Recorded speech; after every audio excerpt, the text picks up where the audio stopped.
Queridos amigos y hermanos, es un gusto volver a saludarles. Muy buenos días, el Señor pueda bendecirles grandemente. Bienvenidos a una nueva edición de Lecciones de Vida, el espacio donde cada día repasamos y estudiamos la palabra de nuestro Señor. Y recuerde que llegamos a ustedes gracias a la bendición de Dios y con el apoyo de nuestros hermanos de la Iglesia Adventista del Séptimo Día. En la dirección general está nuestra hermana y amiga Andreina Muñoz y en el control técnico nuestro amigo y hermano Alan Tobar. Y quien les habla, un servidor, su amigo y hermano Dani Zambrano. Bienvenidos a Lecciones de Vida. Somos Vida 104.1 FM. Es un gusto saludarles en este día, que Dios les bendiga. Estamos ya en el día miércoles del estudio de nuestra lección de escuela sabática. De nuestra lección número 13, Imágenes del Fin.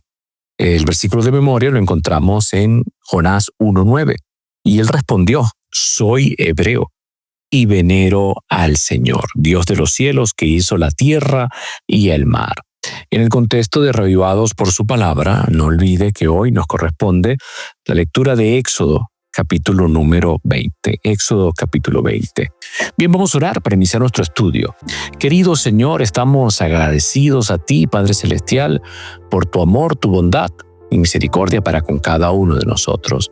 Pedimos, Señor, en este día, que al estudiar tu palabra seas tú hablando a nuestras vidas.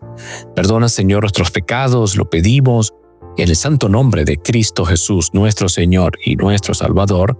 Amén y amén. Bien, antes de iniciar nuestro estudio en el día de hoy, no olvide que ya tenemos un nuevo título, una nueva temática de estudio. Esta temática de estudio lleva como nombre Éxodo, viaje a la tierra prometida. La primera lección tiene como título Opresión, el trasfondo y el nacimiento de Moisés. La segunda, la zarza ardiente. La tercera, un comienzo difícil.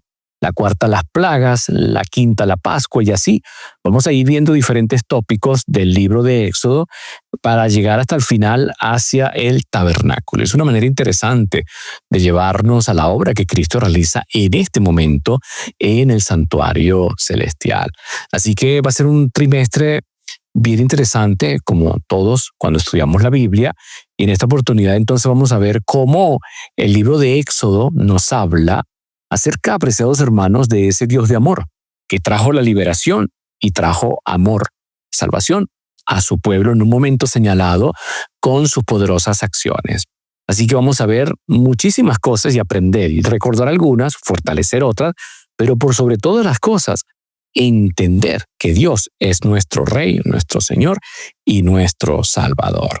Bien, ¿dónde dejamos ayer a Belsasar?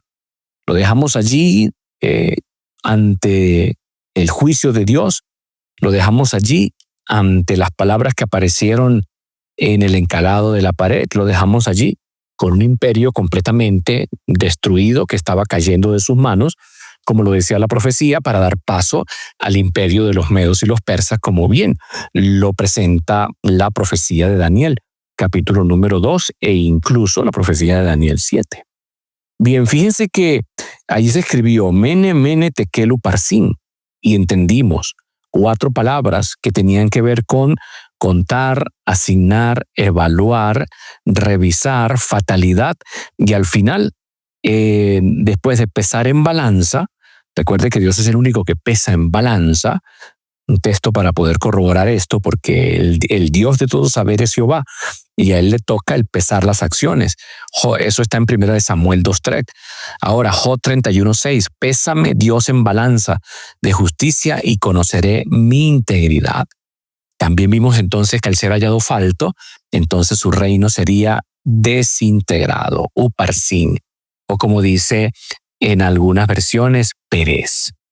Definitivamente, mis queridos, vemos cómo lo que Dios estableció conforme a sus designios se cumple.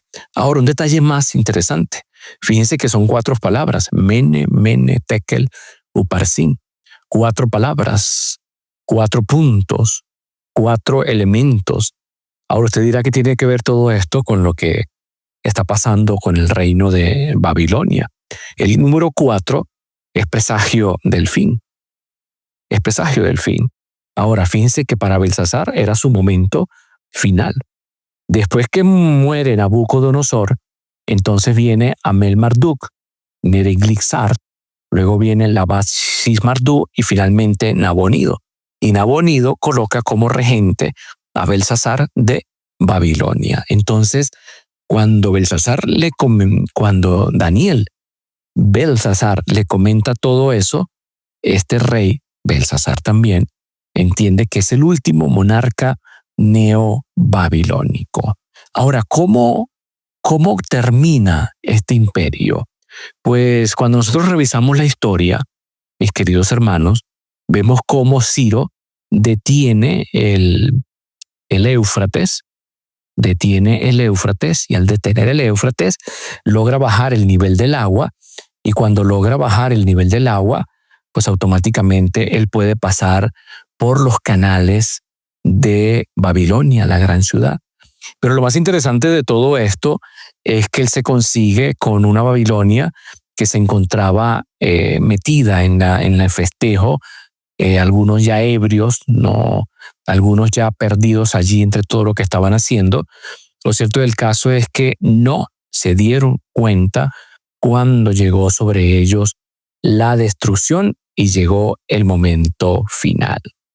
Y creo, apreciados hermanos, que este capítulo número 5 entonces nos está mostrando a nosotros y nos está indicando a nosotros lo que también en el contexto del tiempo del fin pasará.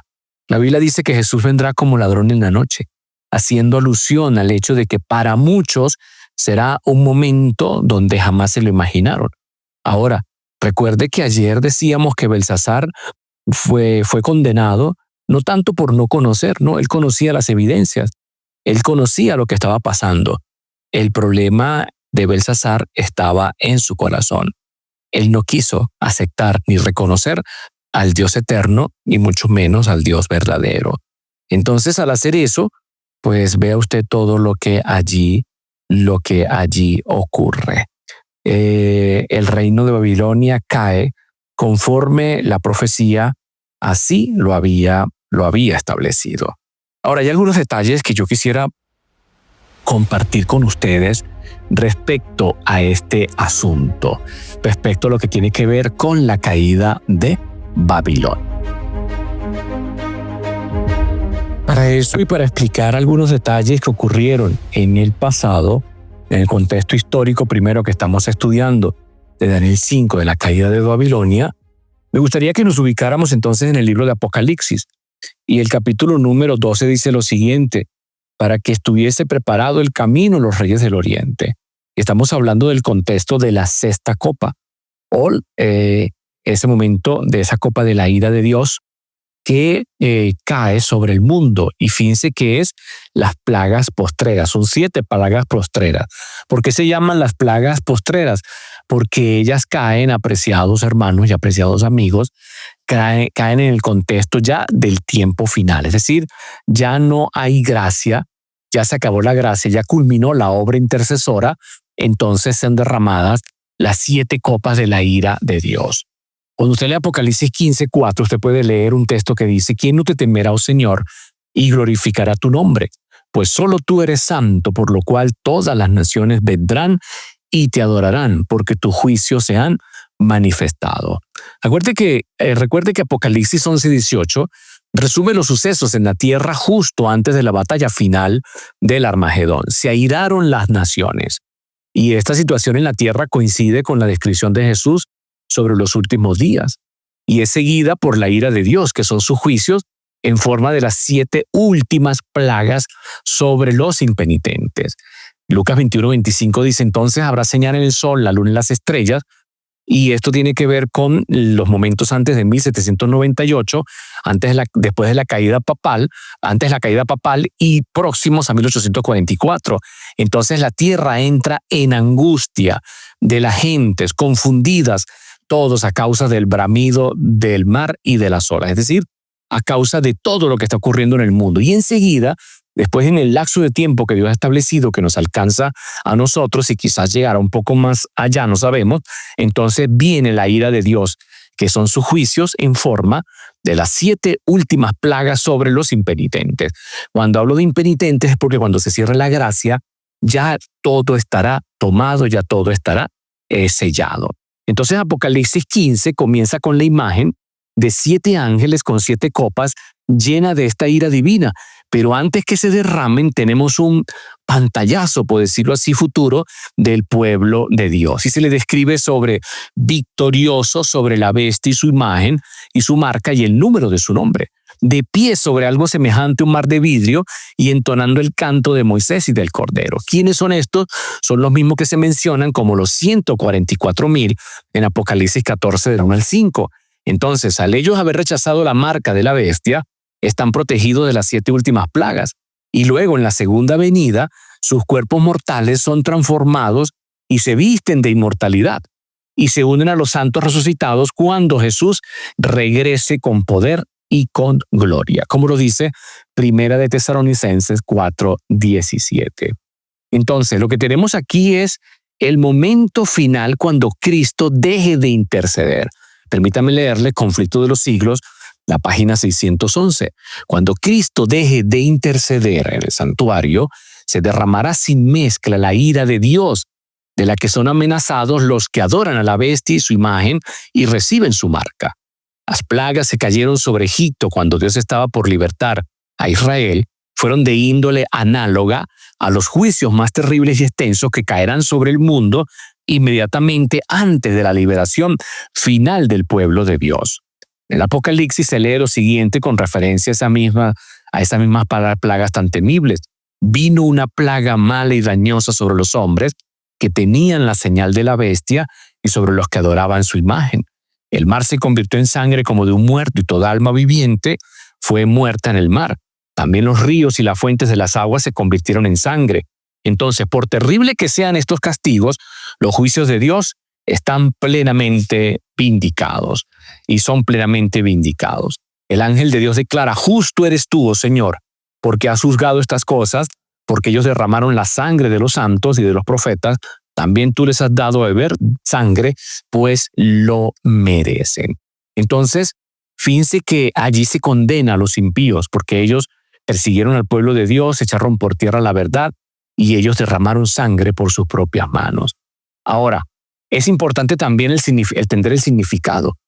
La gente ya en ese contexto ha optado por Dios o por Babilonia. Sin embargo, antes que Cristo venga, los vientos destructores de la furia del enemigo que estaban retenidos se desatan y le siguen. Entonces se acaba la gracia y le siguen las 7 últimas plagas. Fíjense que se llaman las 7 últimas plagas porque ocurren en el momento final de la historia de la tierra. En cambio, las plagas de las 7 trompetas, que ya pasaron, ya nos pasaron, cubren entonces y pasaron en el contexto pasado, en el contexto histórico, ¿ok? Entonces cubren el periodo que abarca toda la edad cristiana y tiene un alcance limitado. Se ejecutan mientras todavía se predica el evangelio. Puede verlo usted, Apocalipsis 10, 8 hasta el 11, 14, y hay intercesión. Apocalipsis 8 del 2 al 5 se combinan con misericordia y su propósito es conducir a los enemigos del pueblo de Dios al arrepentimiento. Pero por otro lado, las 7 últimas plagas se derraman justo antes de la segunda venida. Se derraman sobre aquellos que, como el faraón, endurecieron su corazón contra el amor redentor de Dios y no se arrepintieron. La ira divina, no lo olvides, el justo juicio de Dios sobre las decisiones que tomó la gente, y los perdidos ahora cosechan las consecuencias de sus propias decisiones. Entonces, vean ustedes que cuando esto ocurra, Apocalipsis 15:8 nos dice también: nadie podía entrar en el templo. Es decir, se acabó el tiempo de gracia. Cuando el ministerio intercesor de Cristo en el cielo llegue a su fin, la puerta de la oportunidad para arrepentirse se cerrará para siempre. Por consiguiente, las últimas plagas no conducirán a nadie al arrepentimiento, solo revelarán la dureza del corazón de quienes decidieron ponerse de parte de Babilonia, lo que los indujo a odiar aún más a Dios. Y creo que ya con todo esto en el tapete estamos entendiendo, ¿verdad? Y estamos comprendiendo que no son eventos que pueden estar ocurriendo ahora en este momento, no. Y les digo esto ¿por qué? Porque la lección lleva como título el secamiento del río del río Éufrates. ¿Ok? Ahora, muchos por ahí afirman, ¿no? Y dicen que no, el río Éufrates se está secando y sacan fotos y usted los ve por allí y dicen, la profecía se está cumpliendo. Hermanos queridos, debemos de ajustarnos siempre a lo que dice la palabra del Señor. Ese río Éufrates que se está secando allá en el Medio Oriente, en Irak, por allá, sencillamente es producto de todo el calentamiento global, de todas las cosas que están ocurriendo a nivel de la naturaleza. Pero en el contexto profético, estamos hablando del momento cuando las naciones dejen de apoyar al catolicismo romano, el sistema de Babilonia, y entonces la ciudad o el falso sistema será partido en tres, como dice la profecía. Creo entonces podemos entender que estamos hablando de un contexto cuando ya no hay gracia, un contexto futuro al nuestro, no muy lejano, porque estoy convencido por las señales que están ocurriendo de que Cristo ya vuelve en la nube de los cielos. Pero entonces estamos viendo, mis queridos hermanos, cómo esta profecía apunta a lo que será la caída de la Babilonia simbólica y mística que se ha de levantar de nuevo en el contexto cuando la bestia que sube de la tierra le dé el poderío y haga la imagen y obliga a todos a adorar a la bestia que sube del mar y todas las naciones se unan a ella. Ahora, ya entendiendo esto, ya sabiendo que es un evento que ocurrirá en el contexto cuando ya no exista la gracia, vamos entonces ahora a revelar a la luz de la Biblia o a entender a la luz de la Biblia qué significa que el río Éufrates se seque. ¿Qué significa eso? ¿Qué tiene de significado en ese aspecto? Vamos entonces a ubicarnos en el capítulo número 5 de Daniel, porque allí tenemos muchísimo que aprender. Uno de los puntos fuertes de Babilonia, o de la ciudad como tal, era el río Éufrates, que fluía bajo sus murallas y proveía a la ciudad de un suministro ilimitado de agua. Pero eso resultó ser a la vez un punto débil. Nitocris, una antigua reina babilónica, había realizado obras a lo largo del río con el fin de convertirlo en una ruta de acceso a la ciudad. Durante el proceso desvió el río hacia un pantano para que los obreros pudieran trabajar con comodidad. Ciro, el de los medos y de los persas, se dio cuenta de que podía hacer lo mismo y disminuyó el nivel del Éufrates, lo suficiente como para que sus tropas pudieran penetrar en la ciudad por debajo de la muralla. Y una vez traspuestas las murallas, entonces Ciro y su ejército descubrió que los muros defensivos que bordeaban el río a lo largo de la ciudad estaban completamente desguarnecidos. Y conquistó la ciudad en una sola noche. Incluso Heródoto, el antiguo historiador, dice que quienes vivían en el centro de Babilonia no tenían idea de que los suburbios habían caído, pues era una época de fiesta y todos estaban entregados a la danza y los placeres. Ahora, fíjense en un detalle adicional a este punto, mis queridos hermanos, y quiero comentar también y quiero citar también a otro historiador que nos habla acerca de esta caída de Babilonia y la manera que quizás ellos menos se imaginaban. Dice lo siguiente, en este caso vuelvo a citar a Heródoto, dice: Ciro apostó su ejército en un lugar donde el río entra en la ciudad y otra parte de detrás de la ciudad, donde el río sale de la ciudad. Y le dijo a sus hombres que entraran en la ciudad por el canal del Éufrates cuando vieran que era vadeable. Habiéndolos dispuesto y habiéndoles dado esta orden, él mismo se marchó con los de su ejército que no podían pelear. Y cuando llegó al lago, Ciro se ocupó de él y del río, así como lo había hecho la reina babilónica. Desvió el río por un canal hasta el lago, que era un pantano, e hizo que la corriente descendiera hasta que su canal anterior pudiera ser vadeado. Cuando esto ocurrió, los persas que estaban apostados con este objetivo entraron en Babilonia por el canal del Éufrates, que ahora había bajado en una profundidad de casi la mitad del muslo de un hombre. Interesante. Ahora, ¿qué es lo que dice el texto de Apocalipsis? Vean la comparación. Apocalipsis 16:12. El sexto ángel derramó su copa sobre el gran río Éufrates y el agua de éste se secó para que estuviese preparado al camino de los reyes del oriente. Y fíjense que aquí tenemos otra similitud. El secamiento literal del Éufrates fue lo que propició la caída de la antigua Babilonia en manos de Ciro, y Ciro venía del oriente. Ahora vea todo lo que está ocurriendo aquí.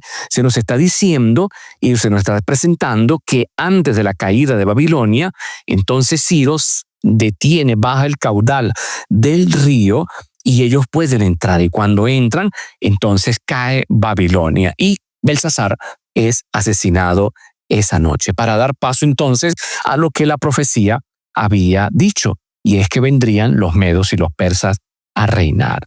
Ahora, la destrucción de Babilonia ilustra lo que será también en el contexto final del mundo, lo cual describe el profeta. He aquí el día de Jehová viene terrible y de indignación y ardor de ira para convertir la tierra en soledad y raer de ella a sus pecadores. La destrucción entonces vino, apreciados hermanos, sobre Babilonia mientras el rey y sus señores estaban de fiesta y glotonería. Ciro y su ejército subieron por el lecho del río Éufrates, pues se había cavado trincheras y el río se había desviado de curso, de modo que no había obstáculo para que entrasen en la ciudad siempre que se abrieran las puertas. Las guardias estaban entregados a la alegría y a la borrachera, y la ciudad quedó sin defensa. Y antes de que los oficiales se dieran cuenta, el enemigo había entrado en la ciudad y era imposible escapar. Entonces los que estaban en una parte de la ciudad fueron asesinados o capturados antes de que los que estaban en otra parte supieran que la ciudad había sido invadida. No sonó ninguna alarma, no se pudo lanzar ningún grito para advertir al pueblo de que las fuerzas de Ciro estaban sobre ellos. Ahora, vean otro texto interesante de la palabra del Señor. Vamos al libro de Isaías. Y vamos a revisar específicamente el capítulo 45. Mire lo que dice allí, versículo número 1. Dice, así dice Jehová su ungido a Ciro, el cual yo tomé por su mano derecha para sujetar naciones delante de él y desatar lomos de reyes. Ahora escuche esto, o lea esto. Isaías 45, la parte final, para abrir delante de él puertas y las puertas no se cerrarán. Yo iré delante de ti y enderezaré los lugares torcidos. Quebrantaré puertas de bronce y cerrojos de hierro haré pedazos. Interesante. Entonces fíjense que por más que ellos hubieran querido quizás detener algunas cosas, ya estaba allí. Entonces, anunciada la caída de Babilonia. Y el Señor, vean cómo interviene, ¿no? También entonces no se cierran las puertas, producto de la borrachera, producto del libertinaje allí que había en Babilonia esa noche, y Belsasar cae y Babilonia entonces pasa la historia como reino de aquel entonces. Ahora, todo esto es un símbolo del mundo en general. Los seres humanos están sumidos en el pecado. Los seres humanos están sumidos en la falsa adoración. Babilonia mística, el rey del norte falso, el cuerno pequeño, el papado se ha vuelto a levantar y con la ayuda de Estados Unidos han levantado una imagen en el mundo. Todos los hombres se maravillan y muchos deciden honrar a la bestia y a su imagen. Hay un pueblo que está allí firme, que no lo va a hacer y comienza a ser perseguido. La gracia se cierra, comienzan a caer las plagas, caen sobre el trono de la bestia y entonces comienzan a perseguir al pueblo de Dios para destruirle. Pero Dios vendrá a liberarle y antes que eso, Babilonia caerá, como ocurrió en el pasado. Como vemos entonces, no podemos tomar el secamiento del río Éufrates como algo literal.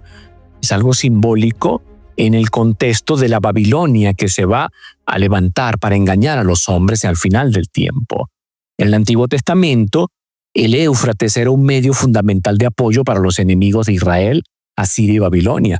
El río fluía a través de Babilonia y era importante para la ciudad porque sustentaba los cultivos y proporcionaba agua para la gente. Babilonia no podía sobrevivir sin el Éufrates. Apocalipsis 17 entonces describe a la Babilonia del tiempo del fin asentada sobre muchas aguas. Vea lo que dice Apocalipsis 17, versículo número 1. Vino entonces uno de los 7 ángeles que tenía las 7 copas y habló conmigo diciéndome, ven acá y te mostraré la sentencia contra la ramera, la que está sentada sobre muchas aguas. Y quizás está haciendo esto una referencia al Éufrates. Vamos a ver Jeremías 51:13. Dice, tú, la que moras entre muchas aguas, rica en tesoros, ha venido tu fin, la medida de tu codicia. Y está hablando de la caída de Babilonia. Entonces, el versículo 15 del mismo capítulo explica que las aguas en las que se sienta Babilonia en el tiempo del fin representan a la gente que la apoya, los poderes civiles, seculares y políticos en el ámbito mundial detrás del sistema. Sin embargo, estos poderes finalmente le retirarán su apoyo. Entonces, la escena de la sexta plaga refleja la captura de la antigua Babilonia por parte de Ciro el Persa. Ya lo hemos visto en Daniel 5. Según el antiguo historiador Heródoto, la noche en que el rey Belsasar y sus oficiales celebraron una fiesta, los persas desviaron el Éufrates y entraron en Babilonia por el lecho del río, tomando por sorpresa la ciudad. Ahora, el secamiento simbólico del Éufrates en Apocalipsis 16:12 ocasiona el colapso de la Babilonia del tiempo del fin. Dado que el Éufrates en Apocalipsis representa los poderes civiles, seculares y políticos que apoyan a Babilonia, el secamiento del Éufrates simboliza la retirada de su apoyo y posterior ataque contra Babilonia, lo que causa su caída. ¿Por qué ocurre esto? Bueno, a medida que los habitantes del mundo presencian los eventos que están ocurriendo, las plagas que están cayendo, recurren a Babilonia para protegerse. Eso está expresado en Apocalipsis 16, versículos 3 al 9. Sin embargo, cuando la quinta plaga ataca la sede de la autoridad de Babilonia, ven la inutilidad de buscar ayuda allí. Al sentirse engañados, entonces se vuelven en contra de Babilonia, lo que causa su caída. Mira lo que dice Apocalipsis 17:16. Y los 10 cuernos que vistes en la tierra, en la bestia, estos aborrecerán a la ramera y la dejarán desolada y desnuda y devorarán sus carnes y la quemarán con fuego. Y esto está ocurriendo antes de la venida de Cristo, apreciados hermanos. Sin embargo, fíjense cómo hemos visto, el corazón de estas personas siguen endurecidas contra Dios y contra su pueblo. ¿Por qué? Porque ya no hay intercesión, ya no hay esperanza. Ellos tomaron decisiones y decisiones de vida eterna. Por consiguiente, se convierten en terreno fértil para el engaño final, mediante el cual Satanás, después del milenio, cuando los impíos han resucitado y él se ha liberado, inducirán al mundo de nuevo a unirse contra el pueblo de Dios para borrarlo sobre la faz de la tierra. Pero ya no se podrá hacer más nada. ¿Por qué? Porque ya ellos serán colocados para destrucción total. Entonces vemos cómo Jesús advierte y nos advierte a nosotros y le advirtió también a los discípulos. Y les digo, velen pues porque no saben a qué hora debe venir su Señor. Sin embargo, sepan esto, si el padre de familia supiera a qué hora el ladrón había de venir, velaría y no dejaría saltar su casa. Mateo 24, 42 y 43. Entonces, al igual que en las caídas de Babilonia, la repentina aparición de Cristo tomará por sorpresa la Babilonia moderna. Sin embargo, no tiene por qué ser así, ya que se nos ha dado amplia evidencia acerca de la pronta venida de Jesús en una multitud de detalladas profecías. Ahora, recuerde, el mundo no será sorprendido por no conocer el anuncio divino, sino porque no habrán creído en él. En pocas palabras, la gente habrá tomado decisiones. Cada quien habrá tomado decisiones y cada quien dirá, en ese momento y en este momento final, yo me coloco de parte de Dios, yo me coloco de parte del reino eterno de Babilonia. Entonces, la sexta plaga final se hace eco de entre este acontecimiento del que ocurrió allá en la caída de Babilonia, lo que describe también Isaías 44, versículos 27 y 28, donde allí se habla, ¿no? Incluso allí dice, Dios dice a las profundidades, secaos y tus ríos haré secar, que dice de Ciro, es mi pastor y cumplirá todo lo que yo quiero. Al decir a Jerusalén serás edificada y el templo serás fundado. Otros dicen que Ciro creó una presa para hacer descender el nivel del río Éufrates, y lo cierto fue que sus ejércitos entraron por el río y encontraron la ciudad entregada a la fiesta. Y en esa misma noche muere Belsasar. Entonces la sexta plaga final se hace eco de este acontecimiento, un secamiento del Éufrates que prepara la venida de Jesús. Recuerde que Jesús viene por el oriente, la salvación viene por el oriente. La Babilonia actual entonces quedará sorprendida porque nadie estará velando. Nadie esperaba a su Señor. Habrán decidido no creer en Él y adorar en su lugar a imágenes hechas por hombres. Y pensando que nada de eso va a ocurrir, resulta que el Rey Eterno vuelve por segunda vez y está allí, y ellos serán entonces destruidos. Un detalle más que quiero compartir con ustedes, para que no se nos olvide, alguien podrá estar preguntándose diciendo, estas plagas serán universales, las plagas que describe Apocalipsis 16. Estas plagas no serán universales, pues de lo contrario, los habitantes de la tierra serían enteramente destruidos. Sin embargo, serán los azotes más terribles que hayan sufrido jamás los hombres. Todos los juicios que cayeron sobre los hombres antes del fin del tiempo de gracia fueron mitigados con misericordia. La sangre propiciatoria de Cristo impidió que el pecador recibiese el pleno castigo de su culpa, pero en el juicio final, la ira de Dios se derramará sin mezcla de misericordia. Y nosotros, si estamos vivos para ese momento, preciados hermanos, y gloria a Dios por eso, si Él lo permite, pues debemos estar allí, no aferrados al Dios eterno, porque serán momentos terribles.